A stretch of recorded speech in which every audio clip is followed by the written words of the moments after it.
مگر بہت بڑا نقصان ہے، اس کی بہت بڑا تحقیقات ہونی چاہیے، نقصان کیونکہ ہے۔ یہ اتنا کوئی نہ کوئی اس میں تحقیقات ہونی چاہیے کہ وہاں بی ایل اے بھی ایکٹیویٹ پھر رہی ہوتی ہے پہاڑوں میں، اور اس طرح کے اور بھی ایلیمنٹ پاکستان مخالف ہیں، اور اپنے پاس ایران سے بھی لوگ دار انداز ہوتے ہیں، افغانستان سے بھی ہوتے ہیں۔ مگر نہیں، ٹیکنیکل فالٹ تھا۔ فالٹ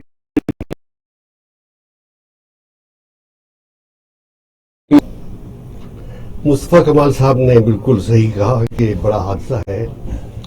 قوموں کی زندگی میں اس طرح کے حادثات جو ہوتے ہیں وہ بہت ہی خطرناک ہوتے ہیں۔ اچھا، آپ کی بات کرنے سے میرا ذہن جو ہے وہ کوئی 70 سال پیچھے چلا گیا۔ لاہور شہر میں لیاقت علی خان نے نواز الشریف پٹودی کی موجودگی میں جنرل افتخار خان کو اگلا پاکستان کا پہلا چیف آف آرمی اسٹاف بنانے کا اعلان کیا۔ ایوب خان جنرل شیرلی کے پاس آئے، ان سے کہا کہ میری ان سے ملاقات کروا دو۔ ملاقات نہ ہو سکی، ایوب خان دل برداشتہ ہو کے کراچی چلے گئے۔ کراچی میں اسکندر مرزا نے جنرل افتخار خان کو فون کیا کہ پرائم منسٹر آپ سے بہت جلد ملنا چاہتے ہیں۔ چنانچہ ایک ڈکوٹا جہاز میں 27 آدمی سوار ہوئے اور وہ لاہور سے کراچی کے لیے روانہ ہوا۔ اتفاق سے قاضی فائز عیسیٰ کے بڑے بھائی اس میں شامل قاضی موسیٰ بھی اس میں شریک تھے، اس جہاز میں تھے۔ اس جہاز کا جو کریش ہونا تھا اس کے بعد پاکستان کی تاریخ بدل گئی۔ ہمارا وہ کمانڈر ان چیف کے بارے میں جو رپورٹ لکھی گئی انگریزوں نے یا سینڈرس نے رپورٹ لکھی، انہوں نے کہا کہ اس سے زیادہ پروفیشنل سولجر پاکستان کی فوج نے پیدا نہیں کیا یا برٹش آرمی نے پیدا نہیں کیا۔ تو اللہ نہ کرے کہ اس لیے حادثات جو ہے ہوتے رہے۔ کہ پھر بھی اس کی تحقیقات ضروری ہے۔ تحقیقات بہت ضروری ہے، اس کی تحقیقات ہم نے نہیں کی، ہم خمیازہ بھگت رہے ہیں، اس کی تحقیقات ہونی چاہیے۔ اس وقت اقبال بھائی صاحب آئے کہ سب سے جو خبر اس لیے ہمارے ویسے تو حیرت کدا ہے پاکستان، روزانہ کوئی نہ کوئی خبریں ایسی ہیں، کہا کوئی ٹھنڈی ہوا کا جھونکا بھی کبھی آئے جس کو ہم ترستے رہتے ہیں۔ پوری دنیا میں لوگ امن سے رہ رہے ہیں، ترقی کر رہے ہیں، کہتے ہیں کہ ایک وہ ہیں کہ جنہیں تصویر بنا آتی ہے، اور ایک ہم ہیں کہ لیے اپنے ہی چہرے کو بگاڑ۔ یہاں ایک ایلیمنٹ بڑی تیزی سے ریویل کر رہا ہے اور اسٹیبلش ہو رہا ہے کہ ہم ایک دوسرے کے ساتھ دشمنی میں تو شاید کافی آگے ہوتے ہیں، کسی کا نقصان ہو تو بڑا خوش ہوتے ہیں، ایکسیڈنٹ ہو جائے تو پھر بھی، ڈکیتی ہو جائے تو پھر بھی۔ سیاسی جماعتیں اس ملک کو سنوارنے کے لیے تو شاید کبھی اکٹھی نہیں ہوتی، گرانے میں۔ اس وقت اگر یہ ہم لوگ لڑ رہے ہیں، اس دوران ایک فیصلہ جو آیا ہے اس کو آپ کس نظر سے دیکھتے ہیں؟ اقبال شاہ صاحب، میں عمران خان صاحب اور ان کی جو پارٹی ہے پاکستان تحریک انصاف، اس کو پاکستان کی سیاسی تاریخ میں ایک گیم چینجر کے طور پر لیتا رہا ہوں۔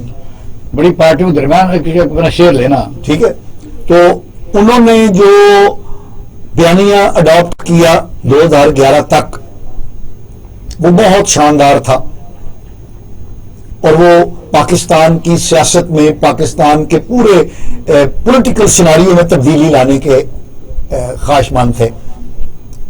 میں ان کے ساتھ تھا۔ پھر 2011 میں جب ان کو گود لینے کی میں نے خبریں سنی تو میری جو سوچ تھی وہ اس طرف چلی گئی کہ ہماری جو مقتدرہ ہے، ہماری جو اسٹیبلشمنٹ ہے، وہ کسی کو بھی اپنے سے، اپنے قد سے زیادہ اوپر نہیں جانے دے گی۔ اور میرا تاریخ کے اور سیاست کے طالب علم کے طور پر یہ ایک ہنچ تھا کہ یہ عمران خان صاحب اب گئے، اور 2018 میں جب وہ اقتدار میں آئے تو میری یہ سوچ بالکل درست ثابت ہو گئی کہ یہ وہی پرانی سیاست، پرانے سیاستدانوں الیکٹیبل کو ملایا گیا، اور وہ ایم کیو ایم بھی آ گئی، بی جے پی بھی آ گئی، کاف لیگ بھی آ گئی، یعنی جن کو وہ چور چکا کہتے تھے سب کو ملا لیا انہوں نے۔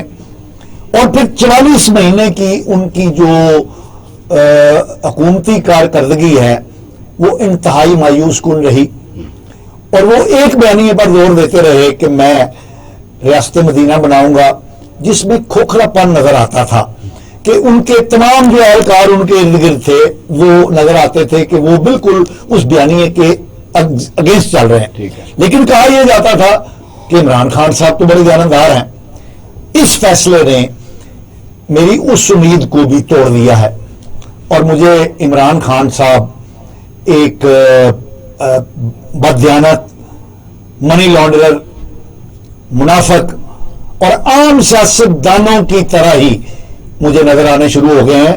اور یہ فیصلہ کرنے والا جو ادارہ ہے وہ پاکستان کا آئینی ادارہ ہے. اس نے کیا فیصلہ کیا؟ انہوں نے کہا ہے کہ یہ غیر ملکیوں سے لیتے رہے ہیں امداد، یہ خیرات کی جو کلیکشن تھی منی کی وہ پارٹی میں استعمال تو چارج شیٹ آ گئی ہے، پوری چارج شیٹ ہے، اور اس چارج شیٹ میں نظر آ رہا ہے کہ عمران خان صاحب بددیانت ہے، کرپٹ ہیں، جھوٹے ہیں. تو جواب مانگا انہوں نے جی ابھی تو انہوں نے یہ جو ایک سکروٹنی کمیٹی تھی، جس طرح کہ آڈیٹر جنرل پاکستان کسی ادارے کا آڈٹ کرتا ہے تو وہ ڈیفیشنسی بتاتا ہے، تو وہ ابھی تو جواب دیں گے. دیکھیں بات یہ ہے کہ عمران خان صاحب جس طرز فکر اور عمل کے لمبردار رہے ہیں وہ یہ تھا کہ الزام لگ گیا، اگر انگلی اٹھا دی کسی نے تو آپ کو جب تک کلیئر نہیں ہوتے ہٹ جانا چاہیے. تو عموماً اب ہونا یہ چاہیے کہ جیسے کہ فائنینشل ٹائمز نے بھی وہ انویسٹیگیٹو رپورٹ شائع کی ہے، الزامات لگائے ہیں، تو چاہیے تو یہ کہ عمران خان صاحب تحریک انصاف کی سربراہی سے استعفیٰ دیں اور اپنے آپ کو عدالت میں پیش کریں، اور وہ کہیں کہ جب تک یہ الزام الٹ نہیں ہوتا تو میں نہیں آتا. لیکن وہ ایک نیا بیانیہ تشکیل دے رہے ہیں. صاحب یہ جو بادشاہ صاحب نے یہ بات تو پاکستان میں اسٹیبلشمنٹ کے علاوہ تو بات بنتی نہیں ہے، یہ حقیقت ہے. لیکن یہ ہے کہ اس کے اسی سے اترنے کے بعد جن کو زوم تھا کہ اسٹیبلشمنٹ کے بغیر کچھ نہیں، انہوں نے کہا کہ فالوئنگ ہے. وہ فالوئنگ ایسی ہے کہ ذوالفقار علی بھٹو صاحب بھی ایک ہی دفعہ دورے پر آئے تو پھر وہ ہینگ ہو گیا، لوگ نکلے نہیں. میاں نواز شریف صاحب بھی آئے، ختم ہو کے بعد سودا بازی کر کے چلے گئے. فوج کا تاثر بھی ٹوٹا. پھر علیم خان اور جہانگیر ترین کا انہوں نے کہا جی یہ ہیلی کاپٹر پر بھر کے لاتا ہے. اس نے کہا اس کے بغیر بھی دیکھ لیتے ہیں. عوام پھر دن بدن آتی گئی، اور جلسہ یہ پہلی دفعہ شاید پاکستان میں ہوا کہ ایک آدمی ایئر کنڈیشن میں بیٹھا ہوا ہے. جلسہ لاہور میں بھی ہو رہا ہے، واشنگٹن میں بھی ہو رہا ہے، اور لندن میں بھی ہو رہا ہے، سیالکوٹ میں بھی ہو رہا ہے. حالانکہ بڑے بڑے لیڈروں کو جلسہ گاہ میں آنا چاہیے. جس ادارے نے کہا کہ یہ ہمارا ہے، ہمارے بغیر کچھ نہیں، انہوں نے سوچ لیا کہ یہ بات آگے بڑھ چکی. باقی ان کا اپنا خیال ہے. منی لانڈرنگ میں ابھی جو لوگوں کے نام آئے تھے غیر ملکی کمپنیوں کے اور لوگوں کے، ان میں سے 12-13 لوگ اس وقت فیلڈ میں آ چکے ہیں کہ میرا نام محمد اظہر ہے اور میں تو شیخ پورے کا رہنے والا ہوں، تو میرا نام ہی ڈالا، میں کمپنی بنا کے وہاں بیٹھا ہوا تھا. اس پر ذرا پڑتی ہوئی ہے. دیکھیں بات یہ ہے سر کہ دو پیرلل باتیں چلتی ہیں. میں اس فیصلے پہ تو بعد میں آتا ہوں، یا جو بادشاہ صاحب نے کہا ہے وہ بعد میں آتا ہوں. ایک تو وہ بیانیہ ہے بزنس مین کا کہ جی جو کام ہم کر رہے ہیں لیگل ہے اور یہ آف شور کمپنیاں ہمیں بنانی پڑتی ہیں. ایسا ہی ہے، اور بنانا جرم نہیں ہے، اس میں انڈکشن جو ہے وہ لحاظ سے جرم ہے. اچھا، حالانکہ جرم نہیں ہے کیونکہ جب قانون اجازت سب سے پہلے تو سیف اللہ فیملی نے 48 کمپنی بنائی. بات جی قانون انہوں نے بنائے ہوئے ہیں نا جو یہ کام بھی کرتے ہیں. جو منسٹر پچھلی گورنمنٹ نہیں رہے، عمران خان کی گورنمنٹ نہیں رہے، اب بھی ہیں. سوال یہ ہے، میں ابھی وہ دوسرے نقطے پہ نہیں آیا جو کرپشن ہے، جو کالا دھن ہے، جو انلیگل ہے، جس کی وجہ سے ڈالر اوپر بھی جا رہا ہے. سچ وہ بھی اسی رستے باہر جاتا ہے. سوال یہ ہے کہ ملک کو ڈالروں کی ضرورت ہے، ملک کو انویسٹمنٹ کی ضرورت ہے، ملک کو ٹیکس کی ضرورت ہے، اور نواز شریف کے بیٹے وہاں پیسے لگائیں جہاں ٹیکس چھوٹ ہے. تو مجھے اس مورل جسٹس نہیں سمجھ آتا. یا شوکت ترین صاحب کی جو آف شور کمپنیاں ہیں وہ یہاں سے پیسہ باہر لے جائیں. جو میرا میں 999 ہاؤسز بنے ہوئے ہیں، تو دبئی میں جا کے پوچھا جا سکتا ہے کہ وہ کس پہلے جو 10 ملک ہیں جہاں دبئی میں پیسے لگتے ہیں اس میں سے پاکستان کا کہیں 7واں 8واں نمبر ہے. ایسا ہی ہے.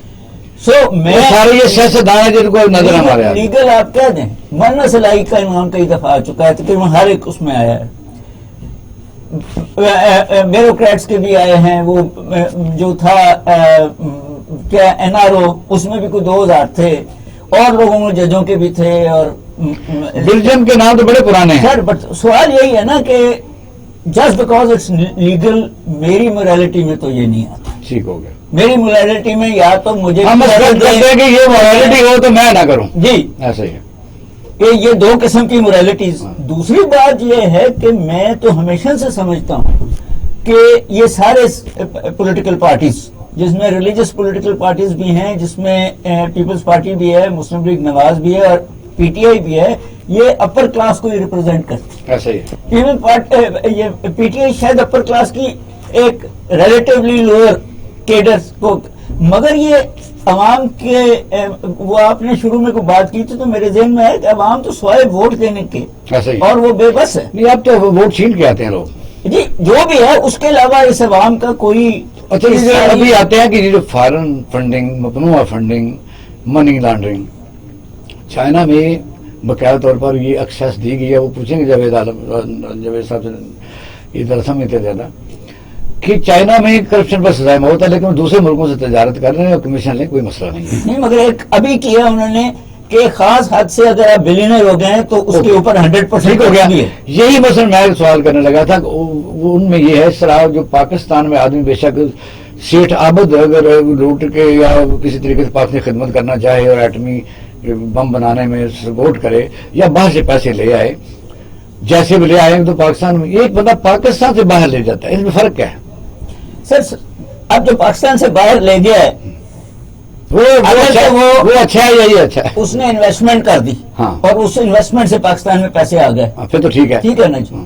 اگر اس پیسے کو اس نے انلیگل طریقے سے استعمال کیا اور وہ منی لانڈرنگ میں بھی استعمال ہوا ہے، وہ ڈرگ سمگلنگ میں بھی استعمال ہوا ہے اور وہ ٹیررزم میں بھی اس میں تو کوئی انویسٹیگیشن نہیں ہے. ٹھیک ہے.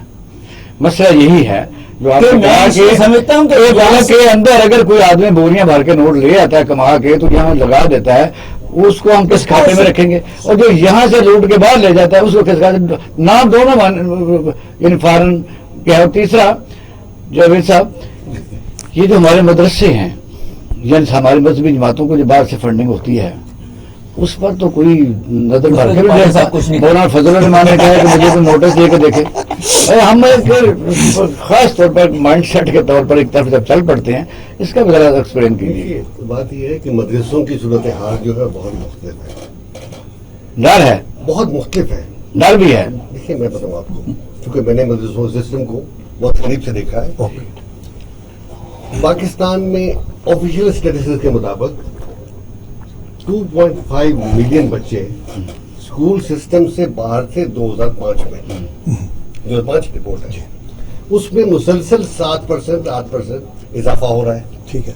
اب آپ دیکھیے کہ ہماری 230 ملین کی پاپولیشن ہے، اس میں اگر 50 ملین بچے اسکول سے باہر ہیں وہ کچرا اکٹھا کر رہا ہے. اس کے مقابلے میں کوئی 10 لاکھ یا 8 لاکھ بچے ایسے ہیں جو ان مدرسوں میں ہیں. ان مدرسوں کی فائنینسنگ جو ہے بنیادی طور پہ 3 ادارے کرتے ہیں.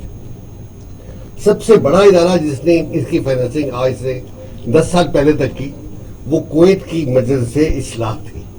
مدرسہ اصلاح کے لوگ پاکستان آتے تھے، وہ یہاں کے مختلف لوگوں سے ملتے تھے اور ان کو پیسے دیتے تھے. وہ بہت نیک، بہت ہی معذب اور پارلیمنٹ کے ممبر تھے. دوسرا آدمی جس نے بہت زیادہ مدد کی پاکستان کی یا مدرسوں کی، اس کا نام تھا شیخ سلیمان الراجے. شیخ سلیمان الراجے جس دن فوت ہوئے، ابھی کوئی 4-5 مہینے پہلے کی بات ہے، تو معلوم ہوا کہ $4 بلین وہ غربا کی مدد کے لیے چھوڑ گئے. یہ کس ملک کے تھے؟ سعودی عربیہ. سعودی عربیہ. اور راجے بینک جو ہے اوکے وہ ان کا تھا. تیسرا ایک اور گروپ ہے جس کا میں ابھی تفصیل سے نہیں بتا سکتا. اگر یہ لوگ نہ ہوتے، اگر یہ لوگ پاکستان کی مدد نہیں کرتے اور مدرسوں مدد نہیں کرتے تو یہ جو تعداد تھی نا ہماری 2.5 ملین. اچھا وہ جو آپ نے بتایا وہ لوگ مدرسوں میں پڑھتے ہیں، جو اچھا ہو گیا. سوسائٹی میں کنکلوڈ کرتا ہوں. بل گیٹس اس سے آگے بھی معاملہ ہوا. اس سے آگے معاملہ یہ ہوا کہ 1972-73 میں اللہ غری کی رحمت کرے احسان رائی ظہیر میرے پاس لاہور چیمبر میں آئے. انہوں نے کہا کہ یہاں خان صاحب کا ایک پلاٹ ہے، میں خریدنا چاہتا ہوں. میں نے کہا وہ تو بہت مہنگا ہے، کہنے کی میری بات کروا دیں. اتفاق سے وہ خان صاحب جو تھے جن کو لاہور چیمبر کے لوگ جانتے ہیں، انہوں نے کہا کہ ہاں میرا پلاٹ ہے، لیکن آپ مولوی صاحب کیوں انٹرسٹڈ ہیں؟ انہوں نے کہا میں خریدنا چاہتا ہوں. تو انہوں نے مزاحمت سے کہا کہ چلیے پھر آپ دیکھیں اس کی 72 لاکھ روپے قیمت ہے. اچھا. اس زمانے میں تو بہت چار کنال کا پلاٹ تھا لارنس روڈ پہ, جہاں آپ کو جو اسکول کو جو سسٹم بنا نا ایجوکیشن والا, اس کے ساتھ والا پلاٹ تھا. بات ختم ہو گئی. کوئی 10-15 دن کے بعد میں گاڑی میں آ رہا تھا تو دیکھا ہے سارے ظہیر صاحب وہاں کھڑے ہیں اور ایکسیبیشن ہو رہی ہے.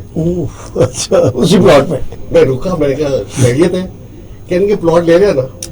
اور ہم نے اس کو, ہوا یہ کہ اس زمانے میں لاہور میں جو سعودی کونسل جنرل تھے, جو بہت ہی معروف انسان تھے, مجھے نام اس وقت نظر میں نہیں آ رہا, ضعیف کا نام اس طرح کا, اس ضعیف نام اس طرح ہوتا تھا. ضعیف اسلام آباد میں تھے, یہ لاہور میں تھے. یہ تو بھاری وہ میرا نیگوشیشن میں بھی رہے. پھر نتیجہ یہ ہوا, نہیں, وہ ریاض الخطیب ہے جن کا آپ کے ذہن میں آ رہا ہے. وہ ریاض الخطیب اسلام آباد میں تھے, وہ بڑے میچ والے, یہ چھوٹا میچ تھا.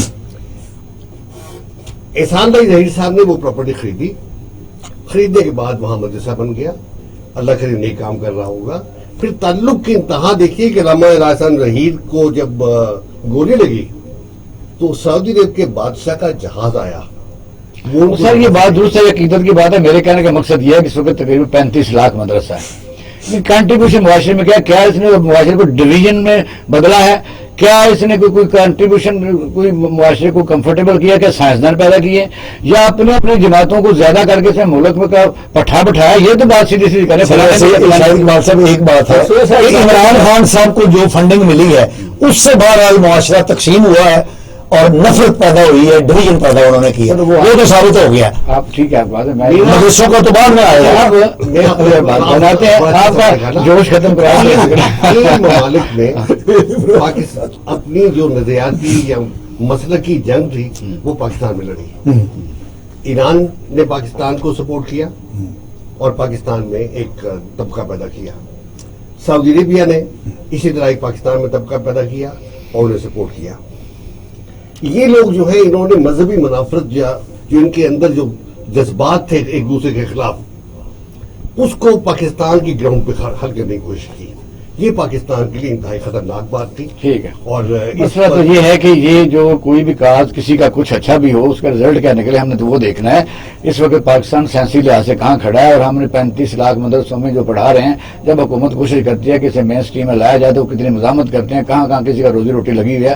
مولانا فضل الرحمان نے یونیفارم ایک فوج بنا لیتا ہے تو کوئی ہاتھ نہیں لگا سکتا, کوئی نوٹس نہیں دے سکتا, آنسریبل نہیں ہے. پڑھاتے ہی ہیں کہ خلیفہ وقت کو بھی بلائے قاضی تو اسے جانا چاہیے, یہ بات تو سر کریں نا.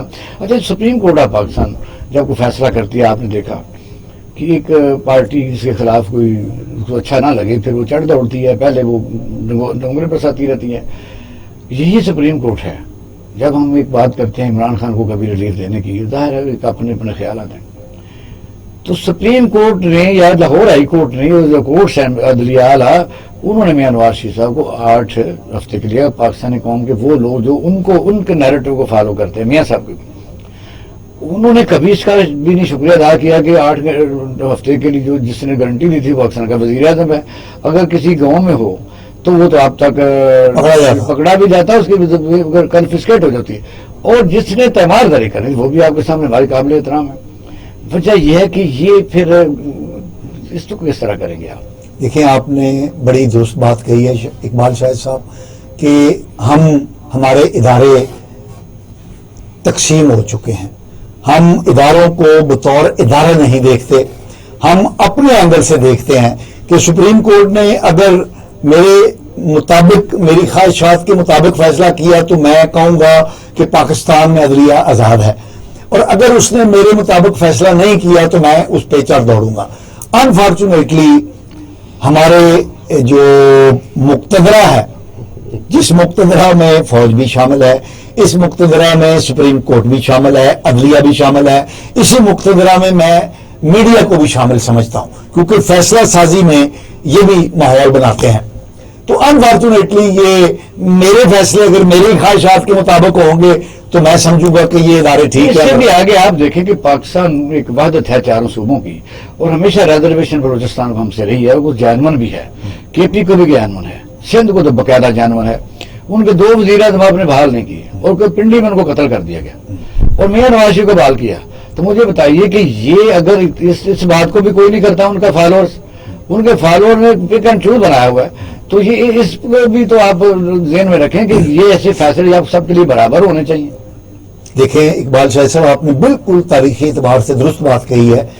اس وقت پاکستان سیاسی طور پر، معاشی طور پر، اخلاقی طور پر اور معاشرتی طور پر جس افراد اور تفریق کا، جس فریگمنٹیشن کا شکار ہے، اس میں ایسی ہی باتوں کا عمل دخل ہے جن کا آپ نے ذکر کیا ہے کہ ہم نے سندھی وزیر اعظم کو تو پھانسی لٹکا دیا، سندھی وزیر اعظم کو گولی مار دی، لیکن پنجابی وزیر اعظم کو سزا دینے کے باوجود جیل سے نکال کے ہم نے نہیں ری انسٹیٹ بھی کیا ہے وزیر اعظم. سر ایک پنجابی وزیر اعظم ہے، وہ بھی پیپلز پارٹی کا ہے، اس کو ایک خط کے اوپر فارغ کر دیا گیلانی کو، اس کا نام کیوں نہیں لیتے؟ میں تو منع نہیں کرتا. تو آپ بیلنس یہ کرتے ہیں کہ مثلا اگر ایسا ہوتا ہے تو اچھا ہے، خلاف تو نہیں ہے، انصاف تو وہ بھی چلو آپ کی طرف آتے ہیں. اب یہ بتائیے کہ یہ جو فیصلہ جس کو مثلا پاشا صاحب نے کہا ہے کہ اس نے پٹھا بٹھایا ملک کا، یہ جو کام وہ کریڈٹ لیتے ہیں پی ٹی آئی والے کہ جی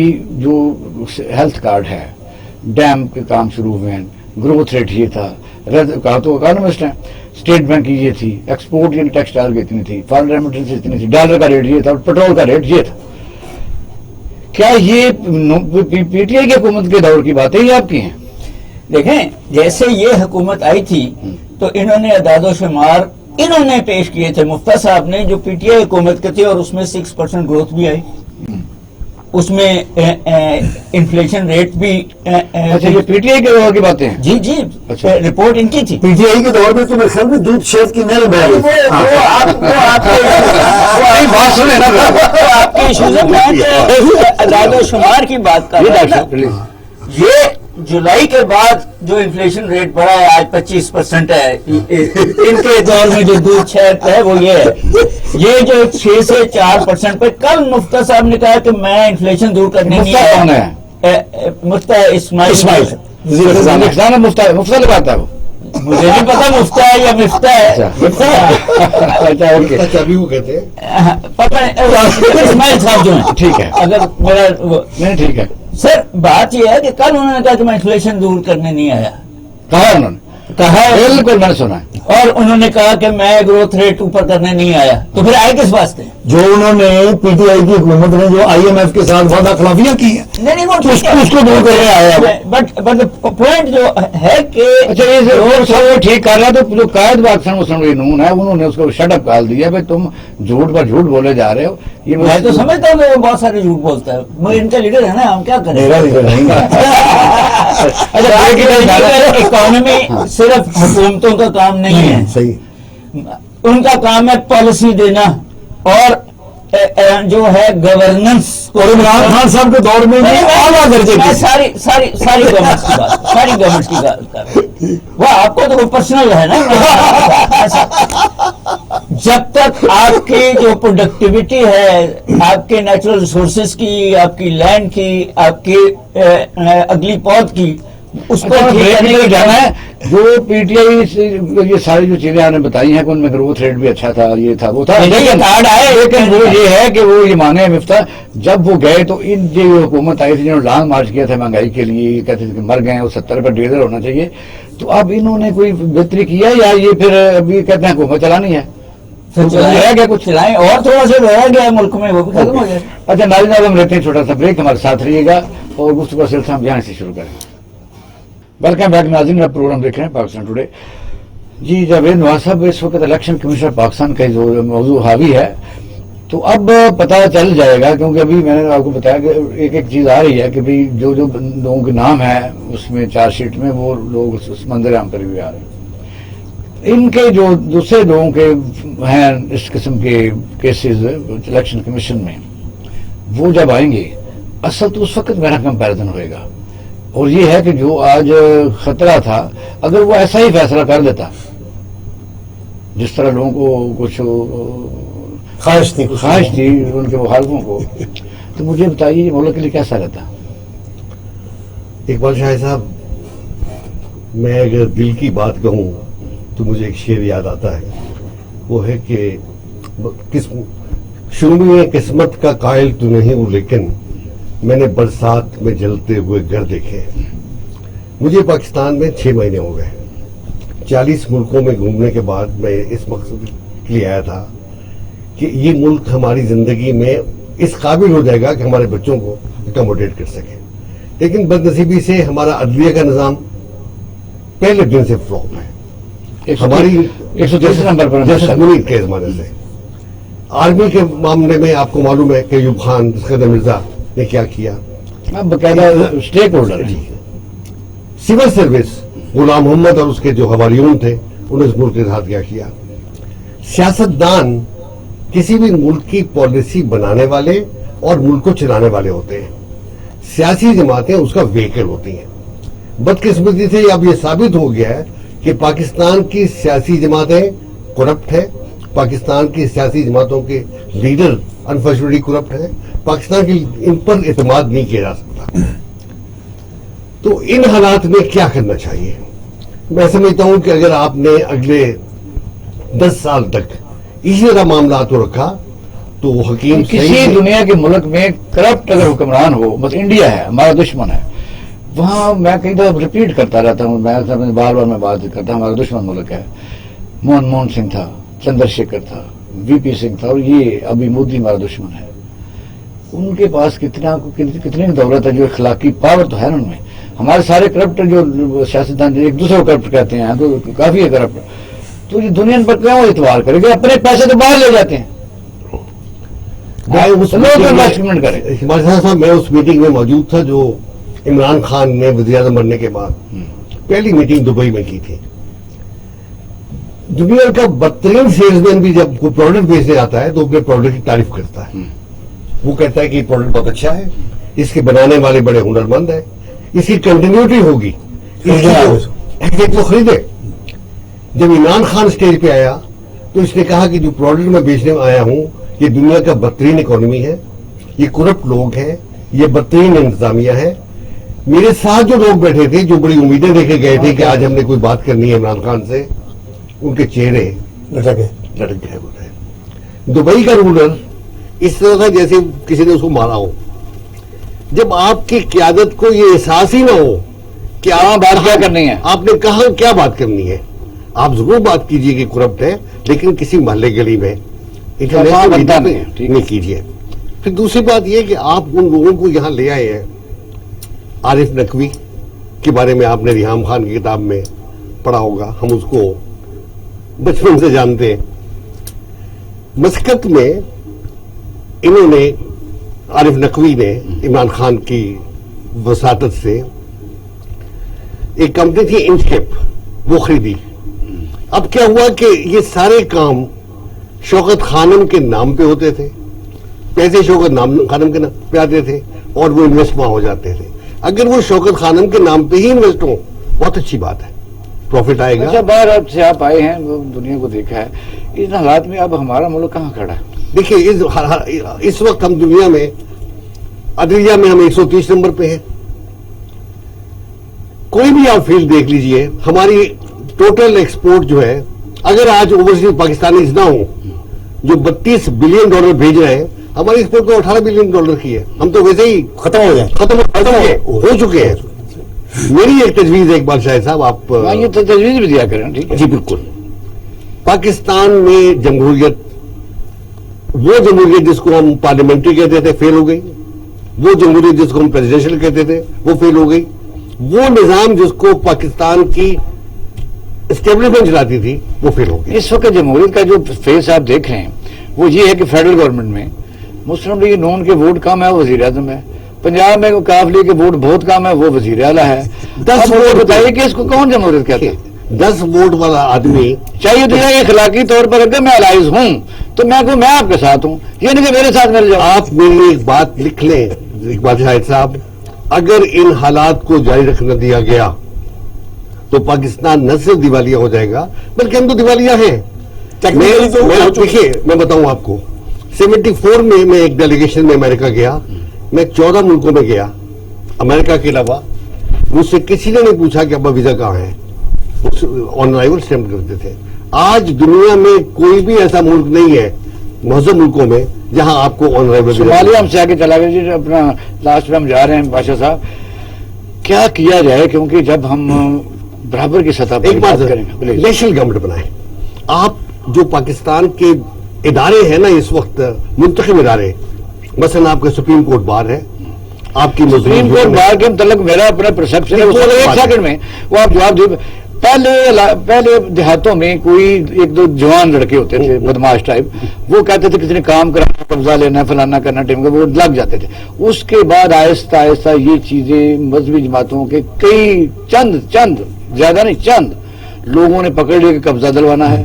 پھر ایک سیاستدان بھی انٹر ہو گئے، لیکن آخر کار جو سول لوئر جوڈیشری میں ایسے وکلاء صاحبان سینئر جنہوں نے 15 16 وکیل رہ کے اس کمرے میں دعویٰ بول دیتے تھے. اب اس سے بھی آگے کہ جو سپریم کورٹ آف پاکستان میں آپ پچھلے دنوں دیکھا کہ سامنے 5 پریزیڈنٹ بیٹھے ہوئے ہیں باقاعدہ پارٹی کے، یعنی باقاعدہ اس کو سپورٹ کر رہے ہیں. بھائی مجھے بتاؤ پیسے تو میں کام کرواتا ہوں. بھائی بات تو یہاں تک پہنچ چکی ہے. تو اس کا حال آپ کیا سمجھتے ہیں؟ ایک حال تھے آپ ٹیکنو کے لیے حکومت چاہتے ہیں کہ بالکل ایک حکومت بنے جو اکاؤنٹیبل ہو، اکاؤنٹیبلٹی کے لیے آپ ایک ہاؤس بنائیں. اچھا، اور باقی ان کو باقی چھوڑ دیں. اس کا سٹارٹ کہاں سے لیا جائے؟ مثلا اس وقت 60% حکومت میں لوگ ضمانتوں کے اوپر ہیں. کیا یہ دنیا کو دکھانے کے لیے کافی؟ اس کا پہلے فیصلہ تو کرنا چاہیے. اچھا، مجھے اگر آپ اجازت دیں، بڑا کام ہے. میں بڑے احترام کے ساتھ اپنے ان کی تجویز سے اتفاق نہیں کرتا. ٹھیک ہے کہ یہ ایک اکیڈیمکلی بہت اچھی تجویز ہے، لیکن عملاً اس پہ عمل کرنا ممکن شاید نہیں ہوگا. اس کی وجوہات آپ نے بتا دی ہیں. میرا تاریخ کا مطالعہ یہ بتاتا ہے کہ جب انسانی سوچ اور انسان کے جو پریویلنگ سسٹمز ہوتے ہیں فیل ہو جاتے ہیں تو پھر نیچر انٹروین کرتی ہے، اور جو نیچر کی انٹروینشن ہوتی ہے وہ بڑی روتھلیس ہوتی ہے. کتنے 100 سال لگتے ہیں؟